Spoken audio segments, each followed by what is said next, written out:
સુદ એકાદશી ચાતુર્માસ પૂરો થાય છે આજે વચનામૃતમાં સ્વામિનારાયણ ભગવાન મુક્તાનંદ સ્વામીને પ્રશ્ન પૂછે છે કે સ્વામી, તમને ક્રોધ ઉત્પન્ન થાય છે તો શું નિમિત્તે થાય છે અને કેટલું નિમિત્ત હોય ત્યારે તમને ક્રોધ થાય છે? કેમ કે મહારાજને આ વાત આપણા બધેના હિતને માટે છે અને મહારાજના ચરિત્રો હોય કે મહારાજની વાત હોય, જે જે ચરિત્ર કર્યા મહારાજ સહુ જીવના કલ્યાણ કાજે, જે જે વાત કરી મહારાજે જીવના કલ્યાણ તે માટે. મહારાજે વાત કરી હોય કે મહારાજે ચરિત્ર કર્યા હોય, એ આપણા જેવા જીવોના કલ્યાણને માટે જ મહારાજે આ વાતો કરી છે. કેમ કે આ કામ, ક્રોધ અને લોભ એ ત્રણ તો ગીતામાં નરકના દ્વાર બતાવેલા છે. દરવાજો ખોલો, જો મંદિરનો દરવાજો ખોલો તો શું દેખાય? ભગવાન દેખાયો. નરકનો દરવાજો ખોલો તો નરક દેખાય, જીવો દુઃખ ભોગવે છે એ દેખાય. તો કામ, ક્રોધ અને લોભ આ ત્રણ શું છે? નરકના દ્વાર છે. ભગવાનના ધામમાં જવું હોય, ભગવાનના સુખે સુખિયા થવું હોય તો આ બધા દોષ ટાળવા પડે. કામ, ક્રોધ, લોભ, સ્વાદ, સ્નેહ શુદ્ધ મન તે તજવાતે, ત્યારે જન્મ મરણ દુઃખ જાય, મળે અખંડ સુખ સદાય. અખંડ સુખ મળે. કામ, ક્રોધ, લોભ, સ્વાદ, સ્નેહ, માન આ દોષને જો ટાળે તો એને ભગવાનનું ધામ મળે, આ લોકમાં પણ સુખ્યું થાય. કામ, ક્રોધ, લોભ, સ્વાદ, સ્નેહ શુદ્ધ મનથી તજવાતે, ત્યારે જન્મ મરણ દુઃખ જાય, મળે અખંડ સુખ સદાય. સદાયને માટે અખંડ સુખ મળે હો, જન્મ મરણે જાય. એટલે મહારાજ મુક્તાનંદ સ્વામીને કહે છે કે સ્વામી, તમને ક્રોધ શું નિમિત્તે ઉત્પન્ન થાય છે? કેટલું નિમિત્ત હોય ત્યારે તમને ક્રોધ ઉત્પન્ન થાય છે? મહારાજે આમ પૂછ્યું ખરું, પણ પરબારા સામેને ઉત્તર કરવાની જગ્યા ના આપી. મહારાજે પાછી પોતાની વાત કર્યો. મહારાજ કે અમને લાખ રૂપિયાનો બગાડ થાય તોય અમને ક્રોધ ઉત્પન્ન નથી થતો. અમારું લાખ રૂપિયાનું બગાડે તે દીતે લાખ રૂપિયા બહુ કિંમત હશે, આજે તો બહુ કિંમત ન કહેવાય. પણ મહારાજે કે લાખ રૂપિયા બગાડે તો પણ અમને ક્રોધ ઉત્પન્ન થતો નથી, અમારા સારું. પણ કોઈ ધર્મનો લોભ કરે તો કેટલો ક્રોધ આવે? લગારે કો કેટલી વાર રે, હમુરો નહીં. મહારાજે ક્ષણવાર લખ્યું ખરું, ક્ષણવાર રે એમ ન કહ્યું, ક્ષણવાર પણ રહેતો નથી. ક્ષણવાર પણ નથી રહેતો. ક્ષણવાર એટલે આંખનું મટકું મારીને એ ક્ષણ કહેવાય. એટલી વાર પણ ક્રોધ રહેતો નથી. એટલે મહારાજને ક્રોધ ક્યારે પણ થાતો નહીં, ક્રોધ કરતા નહીં. મહારાજ કે ધર્મનો લોભ કરે તો લગારે ક્રોધ આવે, અથવા તો ગરીબને પીડે તો લગારે ક્રોધ આવે, કાં તો અન્યાયનો પક્ષ લે તો લગારે ક્રોધ આવે. પણ ક્ષણવાર પણ રહેતો નથી. ક્ષણવાર રે એમ નહીં, ક્ષણવાર પણ રહેતો નથી. એટલે ક્રોધ છે એ સારો નથી, મહારાજને કહેવાનું એમ. હો, બીજા વચનામતમાં આવે ને, લગારે ક્રોધ કરે તો બધાને ભાગી જવું પડે. સરપ નીકળે કે ને વળગે નહીં તોય ભાગી જવું પડે. વાઘ આવી કરીને ગામને દરવાજે હુંકારો કરતો હોય, અવાજ કરતો હોય તો દરવાજા બધા બંધ કરી દે, બારે કોઈ નીકળે નહીં, જોવા ન જાય. કેમ કે ક્રોધનું સ્વરૂપ જ મહારાજ કહે છે કે એવું છે. એટલે ક્રોધ છે એ કરવો નહીં. મુક્તાનંદ સ્વામીને મહારાજ પૂછે છે કે તમને ક્રોધ શું ઉત્પન્ન, કયા નિમિત્તે ઉત્પન્ન થાય છે? મુક્તાનંદ સ્વામી કે મહારાજ પદાર્થને જોગે અથવા તો કોઈ અવળાઈ કરે તો ક્રોધ થાય, પણ તત્કાળ સમી જાય. જો મુક્તાનંદ સ્વામીને જરા ક્રોધ જેવું થયું હતું. ક્યારે થયું હતું? મહારાજ ગાદી ઉપર બેઠા અને પછી સત્સંગમાં વિચરણ કરવા લાગ્યા. મુક્તાનંદ સ્વામી ભુજ બાજુ આવ્યા હતા. હો, ત્યાં મયારમ ભટ્ટ ઈ આવ્યા ભુજ. મુક્તાનંદ સ્વામીને વાત કરી કે સ્વામી, આપણા ગુરુ રામાનંદ સ્વામી નીલકંઠ વર્ણી જે સદાનંદ સ્વામીને ગાદી ઉપર બેસાડ્યા, પણ અત્યારે તો ઈ સદાનંદ સ્વામી માણસોને સમાધિઓ કરાવે છે. આ કઈ સમાધિ શૈલી અને આ આપણો સંપ્રદાયને વિખી નાખશે. તમે કયો, તમે મોટેરા છો, તમને કેવું જોઈએ કે આ સમાધિ કઈ થાય આમ? અને મુક્તાનંદ સ્વામીને મનમાં લાગી ગયું કે આ તો બરોબર નથી, કેવું તો જોઈ.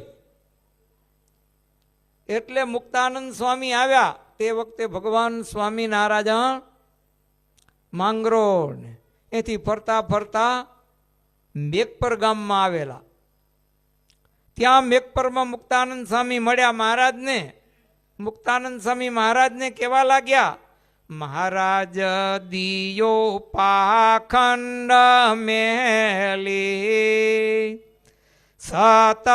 સતસંગમ ના થાવું ફેલી, સમાધિ કાંઈ નથી સોયાલી,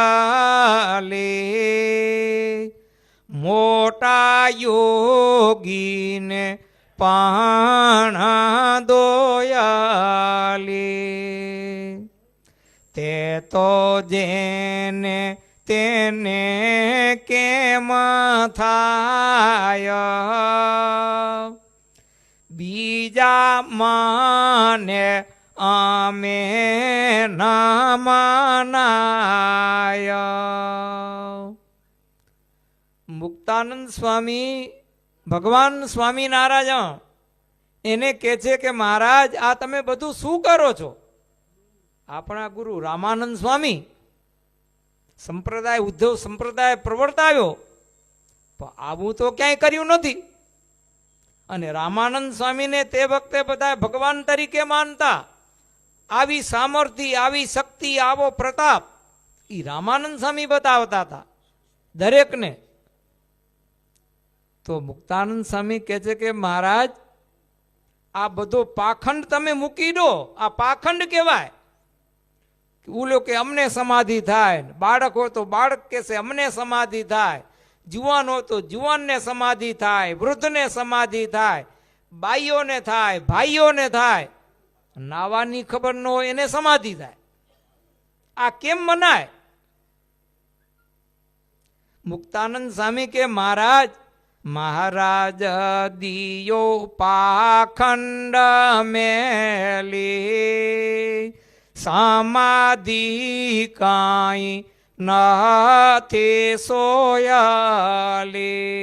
સમાધિ કઈ સહેલી નથી. અને સમાધિની વાતો તમે કરાવો છો.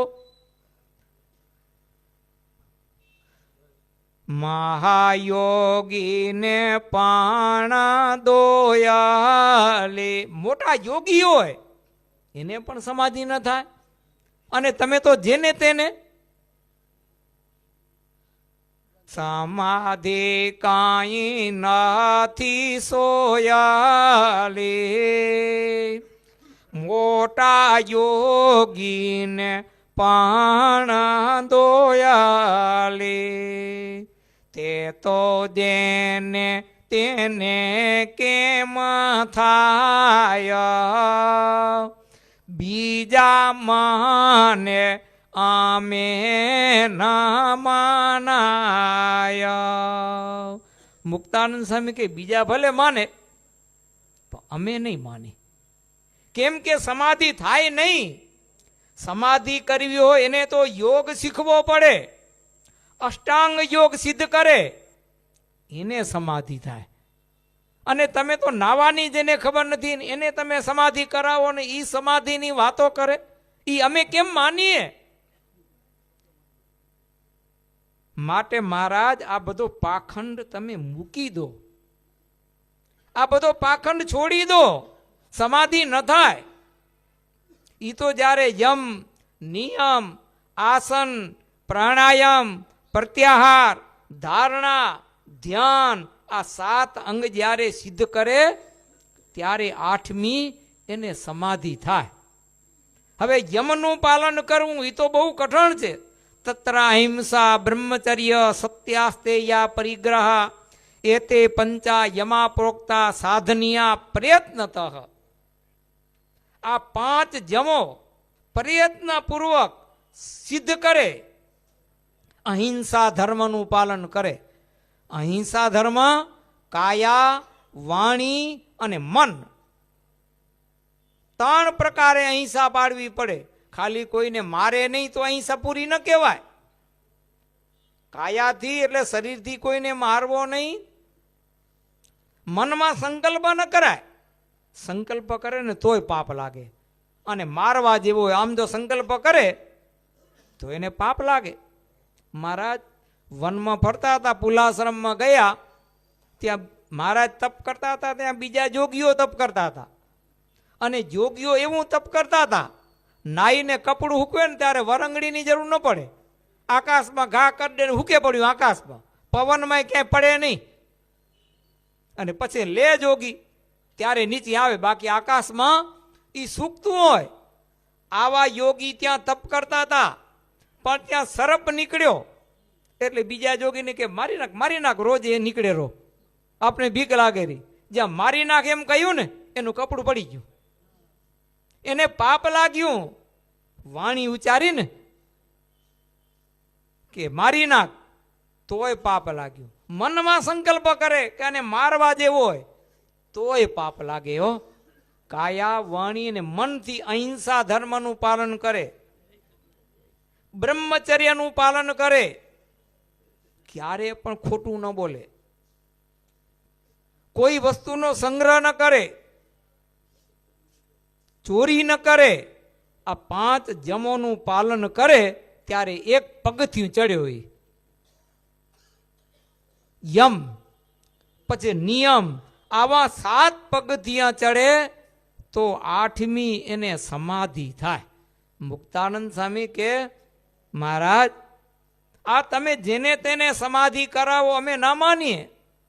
માટે આ બધો પાખંડ મૂકી દો, અમે નહીં માનીને આ બધો સંપ્રદાયને તમે વીખી નાખશો. મહારાજ કે સૌ મળી કારે છે જાના, સ્વામી રામાનંદનું ભજન, તેમાંથી એને જાણાતું હશે વારસો પણ તેમાં તે કેસે. મહારાજ મુક્તાનંદ સ્વામીને કે છે, મુક્તાનંદ સ્વામી જરા કડક થઈને કહ્યું હો મહારાજને કેમ કે મુક્તાનંદ સ્વામી મોટેરા હતા સંપ્રદાયમાં. ગાદી આપી રામાનંદ સ્વામીએ સદાનંદ સ્વામીને, પણ મોટેરા કોણ હતા? મુક્તાનંદ સ્વામી હતા. એટલે સંપ્રદાયને ચલાવવાની, હાંચવાની જવાબદારી એને પણ ભેગી હતી. એટલે મુક્તાનંદ સ્વામી મહારાજને કહે છે કે મહારાજ આ બધું મૂકી દો. સ્વામિનારાયણ ભગવાને મુક્તાનંદ સ્વામીને હાથ જોડ્યા કે સ્વામી, અમે કોઈને સમાધિ નથી કરાવતા. તમે એમ કહો છો કે તમે સમાધિ કરાવો. મહારાજ કે અમે કેને સમાધિ કરાવી? અમે કેને સમાધિ નથી કરાવતા. તે બધા વાતો કરે. મહારાજ કે સ્વામી, બીજા વાતો કરે એમાં અમે શું કરીએ? અમે કેને સમાધિ નથી કરાવતા. એ તો રામાનંદ સ્વામીનું ભજન કરે છે અને એમાંથી એને કંઈક થતું હશે અને કંઈક દેખતા હશે તો દેખતા હશે તો કહેશે એ તો તમે વારશો કે હું વારીશ. એ બોલે એમાં આપે શું કરી શકીએ? એનું બધેનું મોઢું આપણે ક્યાં બંધ કરવા જઈએ? અમે કેને સમાધિ કરાવતા હો, અમે કંઈ કે અમે આને સમાધિ કરાવી. અમે તો કોઈને કહેતા નથી કે મેં સમાધિ કરાવીએ. મહારાજ કે સ્વામી, અમે કોઈને સમાધિ નથી કરાવતા. હવે એને પોતાને સમાધિ થઈ જાય અને મહારાજે પ્રકરણને જાત જાતના ફેલાવ્યા. પોતે ચાકડીનો અવાજ સંભળાય, એને સમાધિ થાય. ચાકડીમાં ઘૂઘરી હોય, પછી પ્રકરણ ફેરવ્યું એવું સહુને સાંભળવા છે જેવું. ચાખડીનો અવાજ સુણાય તે જન સમાધિમાં જાય. મહારાજ આવા જુદા જુદા પ્રકરણ ફેરવતા. ચાકડીનો અવાજ સાંભળે એને સમાધિ થાય, ઘૂઘરીનો અવાજ સાંભળે એને પણ સમાધિ થાય. મહારાજ કે અમે કોઈને સમાધિ કરાવતા નથી, એને પોતાને થાય સમાધિ. તો અમે શું કરીએ? સ્વામી, અમે કોઈને સમાધિ કરાવતા નથી. અમારા ઉપર તમે ખોટો ભદ ન નાખો. અમે કંઈ ને કાંઈ સમાધિ નથી કરાવી. ત્યાં તો મહારાજે બાજુમાં સંતદાસજી બેઠા હતા. એના હામું જોયું અને થઈ સમાધિને સ્વામી પડ્યા. મુક્તાનંદ સ્વામી બાજુમાં હતા. એ જોતા હતા. જોતા જોતા સંતદાસજીને સમાધિ થઈ ગઈ ને સંતદાસજી એ મુક્તાનંદ સ્વામીના શીશ પાછા. મહારાજ કે સ્વામી જુઓ આને કંઈક થઈ ગયું, જગાડો જગાડો. શું થઈ ગયું સ્વામીને? જો અમારા ઉપર ભદ ના નાખતા, અમે કેને નથી કરાવી સમાધિ. વળી તમે એમ કહેશો કે તમે સમાધિ કરાવીએ, તમે સમાધિ કરાવરા. અમારા ઉપર ભદ ના નાખજો. હું અડ્યો નથી અને મેં કાંઈ કહ્યું નથી અને એને બોલાવ્યા નથી મેં. તમારા દેખતા આ સ્વામી પડી ગયા, હવે એને જગાડો. હવે મુક્તાનંદ સ્વામી સંતદાસજીને જગાડવા લાગ્યા. ઓમ ડગાવે, ઓમ ડગાવે, ઓમ ડગાવે. જાગતા નથી સંતદાસજી. ઘણી મહેનત કરી. મહારાજ વળી મુક્તાનંદ સ્વામીને કે સ્વામી, તમે તો નાડી વૈદ છો, નાડી જુઓ. સ્વામીને શું થઈ ગયું? નાડી. મુક્તાનંદ સ્વામી નાડી જોવા લાગ્યા તો નાડી હાલતી નથી. સમાધિમાં જાય એની નાડી બધી બંધ થઈ જાય, મશીનો બધા બંધ થઈ જાય. એ સમાધિમાં જાય તો પ્રાણ હોય અંદર, અને કેટલા દી સમાધિમાં રહે એ પાછું કાંઈ નક્કી નહીં. મહારાજ સમાધિ કરાવતા. જો 13માં સમાધિ કરાવી સંતદાસજીને, કેટલા દી રહેતા? 6 મહિના સુધી સમાધિમાં પડ્યા હતા. તો અહીંયા મહારાજે સંતદાસજીને સમાધિ કરાવી મેઘપરમાં. મુક્તાનંદ સ્વામી જગાડવા લાગ્યા પણ જાગ્યા નહીં. ત્યાં મહારાજ થોડી વાર થઈ, ત્યાં સ્વામીને સામો સંકલ્પ કર્યો અને સંતદાસજી જાગ્યા. મહારાજ કે સ્વામી, જો આ સંતદાસજી જાગ્યા, ક્યાં ગયા હતા, શું થયું તું, જરા પૂછો તો ખરા. એટલે મુક્તાનંદ સ્વામી સંતદાસજીને પૂછવા લાગ્યા કે સ્વામી તમે ક્યાં ગયા હતા?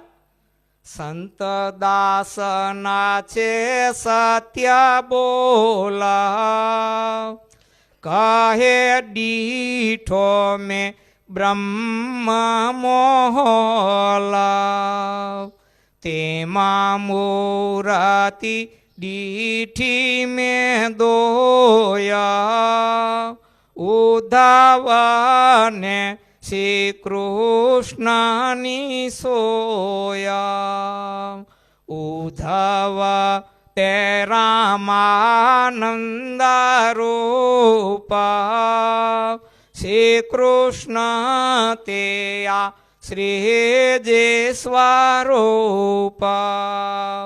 મુક્તાનંદ સ્વામીએ સંતદાસજીને પૂછ્યું કે તમે ક્યાં ગયા હતા, શું થઈ ગયું હતું તમને? સંતદાસજી મુક્તાનંદ સ્વામીને હાથ જોડીને કહેવા લાગ્યા, સ્વામી હું તો સમાધિમાં ગયો હતો, બ્રહ્મોલ મેં જોયો, જેને અક્ષરધામ જેને કહેવાય છે એ અક્ષરધામમાં હું ગયો. હે મોટું સોનાનું સિંહાસન, એમના ઉપર આ સદાનંદ સ્વામી બેઠા હતા, જે શ્રી કૃષ્ણ ભગવાન જેને કહેલા છે, આપણા ગુરુ રામાનંદ સ્વામી, ઉદ્ધવજી એ પણ ત્યાં હતા અક્ષરધામમાં. આ અક્ષરધામ કેટલું મોટું એનું વર્ણન ન થાય. ચારે બાજુ મુક્તા સાના મુકા તેયા ભોગવે મૂર્તિનું સુખ. ચારે બાજુ હજારો લાખો કરોડો મુક્તો મહારાજને હાથ જોડી કરીને ઊભા છે, અને એ હજારો લાખો કરોડો મુક્તો મહારાજની મૂર્તિનું સુખ ભોગવે છે. કેવું સુખ? તો કે એનું વર્ણન ન થાય, અવર્ણનીય સુખ. એક ક્ષણવાર એને સંભાળો તો લાખો વર્ષો સુધી એ સાંભળ્યા કરે.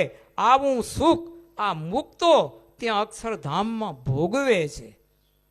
મુક્તાનંદ સ્વામી તો જોઈ રહ્યા સંતદાસની વાત સાંભળી કરીને કે આ બધી શું વાતું થાય છે, મને તો કાંઈ સમજાતું નથી. મુક્તાનંદ સ્વામી કાંઈ સમજી શક્યા નહીં. આ તો ભગવાન છે, અનંત કોટી બ્રહ્માંડોના નિયામક, જેને વેદો પણ નેતિ નેતિ કહે છે. એ ભગવાનનો મહિમા, એ ભગવાનની વાત ક્યાંથી જાણી શકાય? મુક્તાનંદ સ્વામી કાંઈ બોલી શક્યા નહીં. પછી ત્યાંથી કાલવાણી જ્ઞાન, એની તો ઘણી બધી વાત છે. એટલે મહારાજ મુક્તાનંદ સ્વામીને કહે છે કે સ્વામી તમને ક્રોધ શું નિમિત્તે ઉત્પન્ન થાય છે, કયા નિમિત્તે ઉત્પન્ન થાય ને કેટલું નિમિત્ત હોય ત્યારે થાય. ત્યારે મુક્તાનંદ સ્વામી કે કઈ અવડાઈ કરે કે પદાર્થને જોગે ક્રોધ ક્ષણવાર ઉત્પન્ન થાય છે, પણ તત્કાળ પાછો નાશ થઈ જાય છે. તો નાશ થવાનું કારણ શું?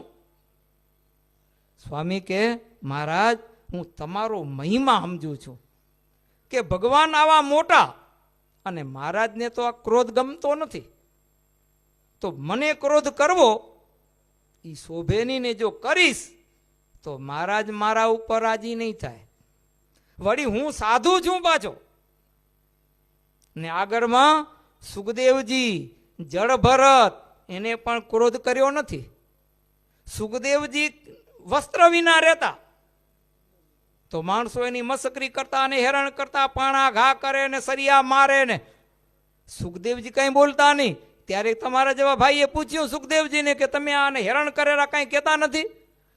ત્યારે સુખદેવજી કે નાહમ મનુષ્યો ન ચ દેવ જક્ષો ન બ્રહ્મચારી ન ગ્રહી વનસ્તો જતી ન ચાહમ નિજ બોધરૂપ. સુખદેવજી કે મને કોઈ હેરાન નથી કરતું. કેમ? કે હું મનુષ્ય નથી, દેવ પણ નથી, જક્ષ પણ નથી, પશુ નથી, પક્ષી નથી, બ્રાહ્મણ નથી, ક્ષત્રિય નથી, વૈશ્ય નથી, શૂદ્ર નથી. તે તમે કોણ છો? તો કે હું તો બ્રહ્મ સ્વરૂપ છું, મને કોઈ હેરાન ન કરી શકે. કેમ કે આત્મા રૂપે વર્તતા હતા, એટલે એ ક્રોધ કોઈને કરતા નહીં ને એને દુઃખ પણ લાગતું નહીં. મુક્તાનંદ સ્વામી કે આ સુખદેવજી એ ક્રોધ નતા કરતા. જળ ભરત એ ક્રોધ નતા કરતા. જળ ભરતને રાજાએ પાલખીમાં જોડ્યો તો હસવા લાગ્યા.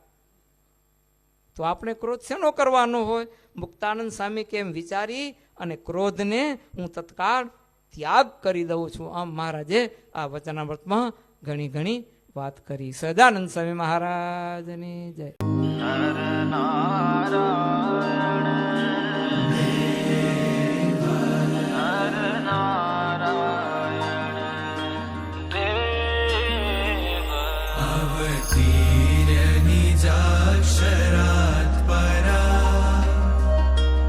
इह मूर्त्यां बदरीवने स्थितः भुवि भारत जीव शर्मणा